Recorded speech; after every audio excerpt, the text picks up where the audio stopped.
Nogometaši Olimpije so danes okoli poldneva prispeli v hotel Maestral v Novigradu, ki bo v naslednjih dneh pripravljalna baza zmajev pred drugim delom sezone. Razpoloženje v zeleno-belem taboru je odlično, fantje pa so se pod vodstvom trenerja Marka Nikolića po kosilu in krajšem počitku odpravili na bližnje igrišče z naravno travo, kjer so opravili prvi trening v sklopu priprav v Istri. Trening je bil namenjen predvsem temu, da se nogometaši privadijo na treninge na naravni podlagi, saj so prvi del priprav večinoma opravili na umetni podlagi na Kodeljeve. Zadnji del treninga je bil posvečen treniranju natančnih podaj. Da je bilo vse skupaj nekoliko bolj zanimivo, so trenerji pripravili manjše tekmovanje. Nogometaši Olimpije so se razdelili v dve ekipi, zmagala pa je tista, ki je večkrat žogo poslala med postavljeni vratnici.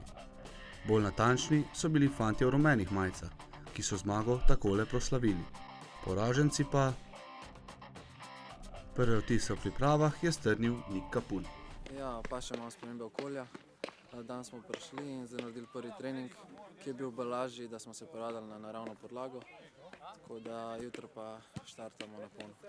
Ja, zaenkrat smo vsi zadovoljni z načinom dela novega trenerja. So neke novosti, ki se jih probamo naučiti.